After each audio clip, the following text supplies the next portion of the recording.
Hi, everybody, and welcome to a new episode of CPR Live, the show where we talk with interesting people about the amazing things they're doing in the church and in the world. Today, we are having a great conversation with the conference minister of the Connecticut Conference, Reverend Kent Siladi. Oh, I never actually asked how to pronounce your last name, Kent. You got it right. I got it right. All right. Well, my name is Reverend Jim Keat, not Kiat. I'll keep my pronunciation simple too. And we are going to have a conversation about the church because, why not? Isn't she beautiful? So, Kent, thanks for taking some time out of your, I'm sure, busy summer afternoon. Conference ministers, you all are working hard these days, right? Making sure we're keeping things going, ministering to the conference and all. I want to know what you do. So, Kent, before I just ramble any further, give us just an introduction of you and what your role is in the UCC. Sure, be happy to. Thanks, Jim. So I'm Ken Siladi. I serve as the conference minister in Connecticut of the United Church of Christ and have been in this position now for 5 years. Conference ministry is my jam. It's what I like to do. It's what I'm called to do. And I've been serving now for about 21 years, both in Connecticut and within the Florida Conference, where I served before as conference minister. So one of the questions that people always ask us when we're sitting on a plane, you have that conversation if your headphones aren't on and someone says, so finally, what do you do? I often can turn that conversation quickly. I could say I'm a plumber, which gets different kinds of conversation. Is that true? Are you a plumber? No, I'm not. Or I could say I'm a middle judicatory executive. When I woke up this morning, I said, hey, I'm a middle judicatory executive, which also confuses people. The other thing, one of the other ways we sort of talk about our work is, well, we're kind of like a bishop, but we don't have any power. There's another way to conceive of it. But when we open our left eye in the morning, those of us who do work on conference staff, if we're awake with half an eye open, we say our job mostly is to help equip the ministries of local congregations for them to be authentic, for them to be vital, for them to be connected to their communities and to make an impact and a difference in the communities in which they find themselves. So on our best days, we do that work really well. And on our worst days, we go home early. It sounds like you're a plumber for the church. You just make sure all the pipes are connected and everything's flowing like it should. So we could really go down that road, Jim, but I don't think we probably should. Okay. So you've been a conference minister now in 2 different settings for over 2 decades. Yes. And now you're back in Connecticut. I am. Yes. Connecticut is home. Was that home prior to? Connecticut's where I was born and raised, nurtured by a local congregation that I was baptized, confirmed, and ordained in Stamford, Connecticut, actually. Wow, that's fantastic. And now here you are, this bishop-like role in this collection of UCC churches there in the Connecticut area. What a wonderful privilege that you have to get to serve those congregations. It is quite the privilege. And one of the exciting things that just took place this past June was we've been in very important conversations with the Massachusetts and the Rhode Island conferences of the United Church of Christ. And in June, the delegates all voted to move forward with forming a new conference of the United Church of Christ. The placeholder name we're using is Together as One. And so we hope in about 18 months to be functioning as a single conference, merging our 3 conferences into one mission outpost. Wow. I feel like that's like a bigger deal than it just, than the press release is going to make it out to be. That's going to cause for some significant organizing and connecting amongst these different congregations in these different areas. That's pretty exciting right there. And so this has been a labor of love for at least 3, depending on who you talk to, 3 to 5 years of conversations about would the mission of God be enhanced if we were to come together in a new way? Would the ability of our congregations, the amazing congregations with whom we work, would that mission and ministry be strengthened? And would it be something that isn't just some kind of institutional tinkering to create something larger? We've really focused in on the purpose and the why of this new conference. And, people have said, okay, so if you do this, and we are moving forward with it, 5 years from now, how will you know that what you did made a difference? And so the headline for that we're sort of focused in on is people will look at Southern New England, this part of the world, the corner of the world that we're in, and they'll ask the question, what happened here? Wow. This is a more just, a more loving, and a more compassionate part of the world. Something happened here. Wow. So it's not really about institutionalism. It really is about movement building. Wow. And it's really about establishing one of the sort of important values that we're working with in creating the new is the belief that partnership is the only way forward for the church of tomorrow. Yeah. That we must find out that mission is not ours. It's not our possession. It's God's. What? I thought it was some secret sauce that. No. It's definitely not any secret sauce, and it's not ours even.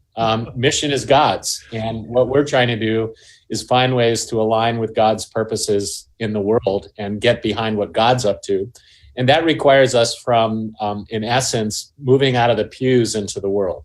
That's kind of always been the call of the church, right? Yeah. Yeah. I'm pretty sure there was like this wind that said, get out of the upper room, go into where the people are. The church has left the building. And that's really part of what the building of the new is the recognition, not only do we need to develop stronger relational ministries, but we also need to go out and look in our local communities, because in many ways, the United Church of Christ is based on the local congregation. And what congregations need to be asking is, what's happening in our communities that we need to partner with other people working for the common good?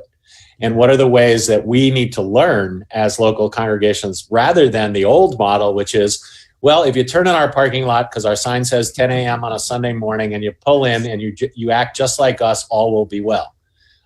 We recognize that the mission of the church is not to get people to be more like us, but it really is to be about spreading the gospel of love and compassion and justice in a way that is not judgmental of others, but in a way which embraces others. And how do we message that, particularly in the culture in which we find ourselves right now, the challenges that Christians face in getting out the word about what we stand for and what we're about. And partnership is a really key component, I think, for the church moving forward. Yeah. What are some of those challenges? When you look at the state of the church as it is, you've just described a beautiful vision of where specifically the congregations in the conference and now this new kind of emerging partnership that you work with are moving towards. What are the challenges that are around you right now that congregations are facing? I think there are several. Probably the dominant challenge that most congregations that I work with would say is things have changed. The world around us has changed. Yeah. And the expectation that if we just do what we've always done and continue to do it and maybe try a little harder, all will be well. And so not buying in, the biggest challenge is not buying into the narrative of the church that the church is diminishing. That narrative, which we all know, we can all rehearse. You and I could talk all about, let's look at the statistics and let's talk about those who have no religious affiliation, that whole narrative piece. We could simply put our heads in the sand, or we could cry, woe is us, and sort of last one out, turn out the lights and lock the door. Yeah. Or we could say God's doing a new thing in the midst of where we find ourselves. And yes, it's true that sometimes institutions need to shift, change, adapt, or die even in order for that. If we're people who believe in hope and resurrection, something new is happening and God's up to something. I wish God would give me a little more direct line sometimes, maybe even send me an email or a memo or at least a text message as to sort of the way forward. But that's the beauty of what's happening. I think we're finding out, particularly in the tribe that we're a part of, is we have really focused in on the local as the only way. Yeah. And I think what we're discovering is we really need each other. Yeah. That the message of the gospel is to be connected, to be not only bless and cherish independence, but also to honor and talk a lot more about how we are connected, how we're interdependent with one another.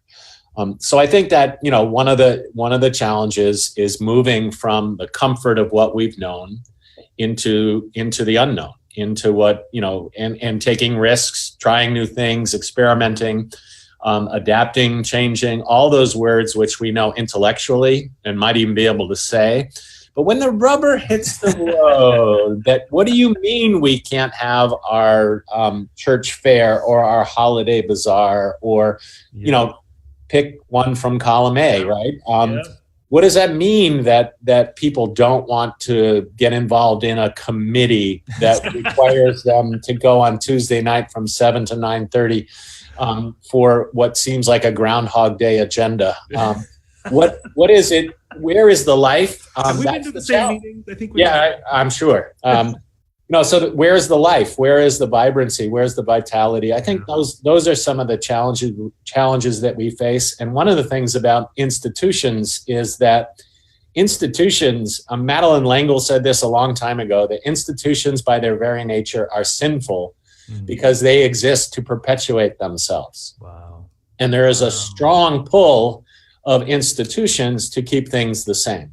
And the church is certainly one of those institutions where when you start to ask questions about why, the big question about the why of a local congregation, which is what I do every Sunday when I meet with local church leaders, is you ought to be able to ask the question why your church exists.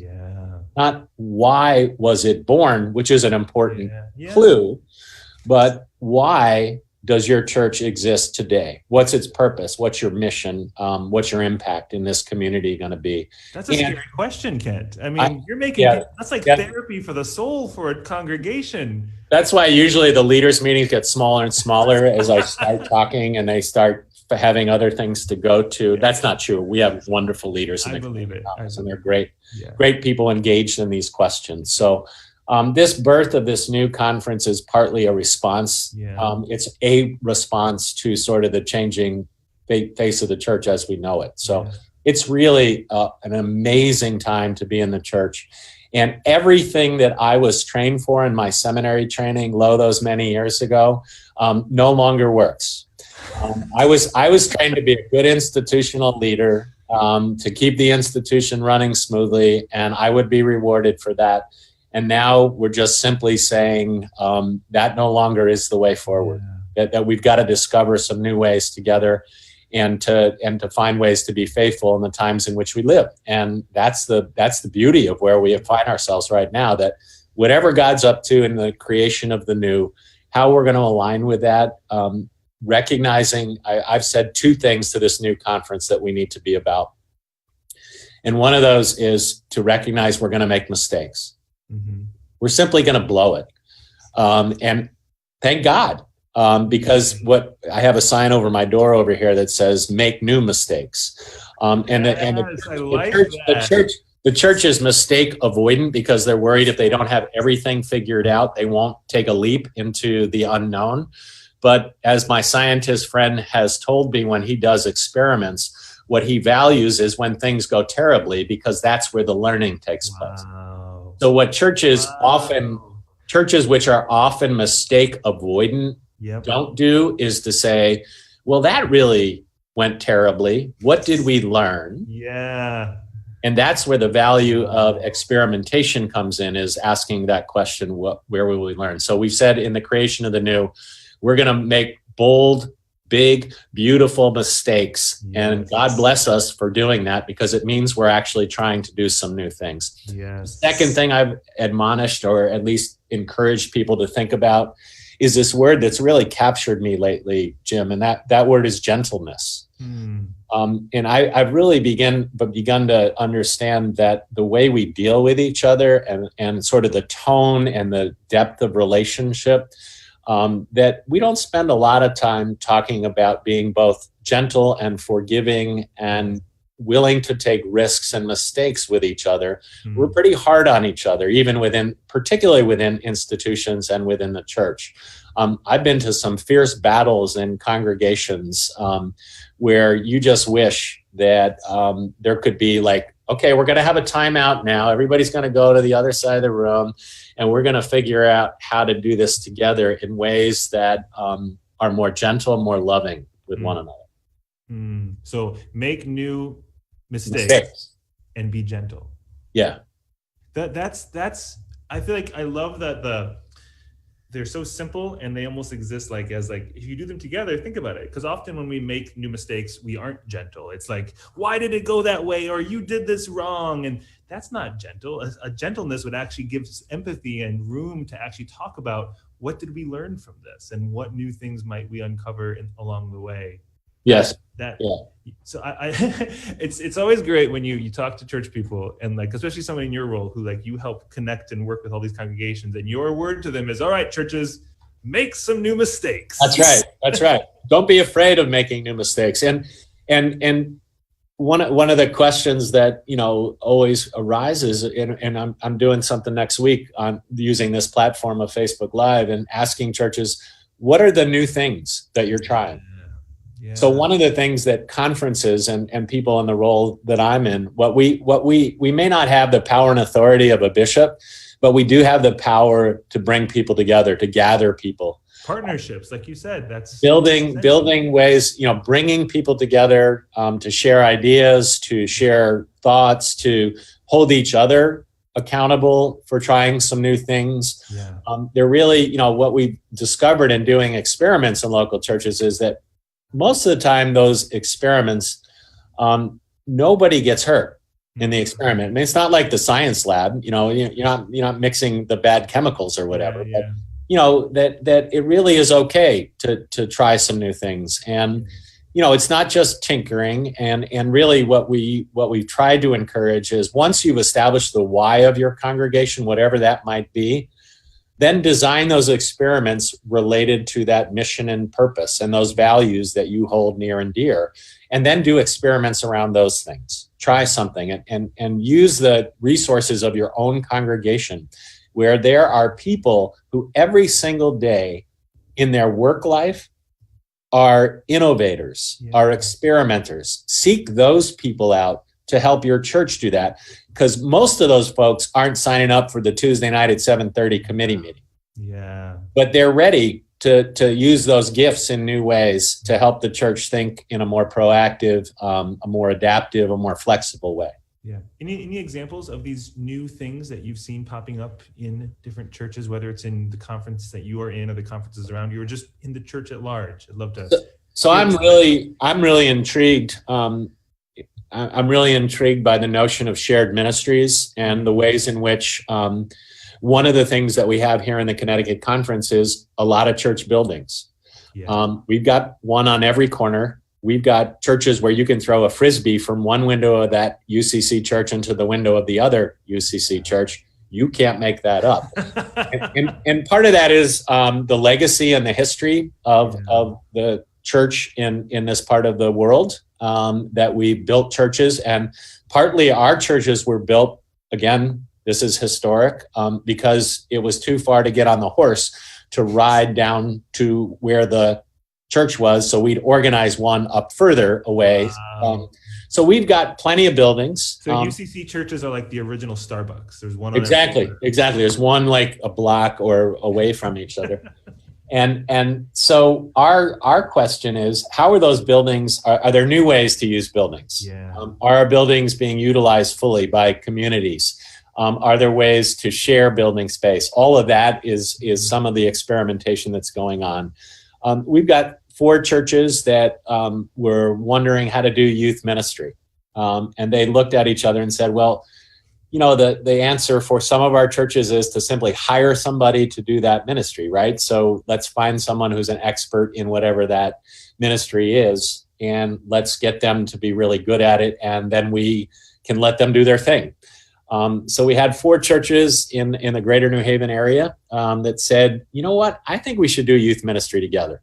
We should get our 4 churches and the youth, and let's hire a coordinator who isn't doing everything, but who, in essence, brings us together and coordinates that ministry. Yeah. And that's an experiment. It's a year in, and youth are getting to meet people they've never met before. They're trying some new things together, and that's one example of something new that's going on within the life of the conference. We've got, this is not a new idea, but it's an idea whose time is going to continue to evolve and emerge, and that's sharing a pastor with more than one faith community. That's not new. That's actually really old. But we're going to see more and more of that. We're going to have churches ask the question, is relinquishing the building the best way for us to carry out our mission and ministry? Wow. It is giving up that which is in some ways sacred space. Could we do this ministry that God is calling us to in a new site, in a new setting? Could that ministry take place in some new form? So I think we've got to be changing some of the focus on maintaining facilities and thinking more about how will this ministry be enhanced, and if it did mean to shed the building because of the costs attendant with being in this building, because it was built for another time, for another generation, what will that look like for us to do that? How could we bless the sacred space, and how could we make new space take place? Wow, Kent, those are such inspiring stories, both because I think anyone who's listening to you tell them right now, who works in any capacity in a church, whether they are, a volunteer, a lay leader, whether they are a minister or on staff in any way, they're probably feeling the anxiety of like, what? You want to change all of these things? The solution to 4 churches who need youth pastors isn't just to hire 4 youth pastors? Like, what? How we're going to think differently about how we use our building? I thought we captured God and put God in a box and put a steeple on it and kept God inside. You want to get rid of the building to discover God's in all the places? Oh, Ken, you're making the New England area a really great place to be right now. That's fantastic. It's really, and I think the central organizing principle is the why. Yeah, I think there's a reason that Simon Sinek's work gets so many hits, right? Other than TED Talks create further TED Talks. That one really speaks to what is the essence for our congregations, to be able to answer the question, why are we here? What's our purpose now? And again, not just using our history to inform us, but to say, okay, in our community now where we find ourselves, what's our public life going to be? Every church should be able to answer that question. What's our public life? Yep. I can't tell a local community what their public life should be, but they ought to be able to answer, this is what our public life is. And if the only, I say go on a walkabout of your community, go out into the community, see where people are gathering. It's not necessarily going to be, again, your congregation on a Sunday morning. So go to where people are, go to where people are gathering and learn from them, talk with them, open yourself and your heart to what the needs of the community might be. Because that's the one advantage of being more locally based. I mean, there's a reason that craft breweries are so hot right now. Because everyone wants it to be local, right? They want it to be close in. We want to know people. It's about relationship. So we ought to be really good at this in a locally based denomination. And what we've unfortunately sometimes too myopically have been thinking about is, if they come to us, because we've already built it, they're going to come to us and everything will be well. Well, that's just not gospel truth, and it's not the way the mission of the church needs to be carried out in the future. If you build it, they will come only works for the Field of Dreams. That's exactly right. Exactly right. Great movie, but doesn't work for the church. I'm from Iowa, so I can. There you go. There you go. Is this heaven? No, it's just Iowa. It's good. Kent, I love the comparison to craft breweries and how, we all want that local space. I mean, whether you're going complete Cheers metaphor, everyone knows your name, or just even the sense of this was made with someone's fingerprint on it, and it doesn't reflect some gigantic shipped around the world. It's contextual, which is what these faith communities that are following Jesus have always been and should always aspire to be, is true to where they are, and asking those questions of why are we here now? Not just why did we begin? Let's remember our history, and to know where you're going, you have to know where you've been, but we can't stop asking the question, why are we here? And right. Central to what we're up to. Incredible. Oh, Kent, so what would you say to people who are kind of entering this UCC discernment process? I ask because one of the courses that we offer with the Center for Progressive Renewal, we have an online UCC history and polity course, and it begins coming up in early September. If you are one of the people who want to be a part of this, go to progressiverenewal.org/learning, and you can find it at our website. So to a new cohort of emerging UCC ministers, what word would you say to them? So I think new UCC ministers need to have a passion for Jesus. Comes in handy. That should be what your call is, a response to the call of God on your life. Yeah. And that while the times in which we are entering leadership and the times in which you might be entering leadership, if you're excited about the creation of the new, this work is for you. This ministry call to help make the church be something that it's not quite yet, to encourage people to get out of the pews into the world, is really an opportunity for you to exercise your leadership that way.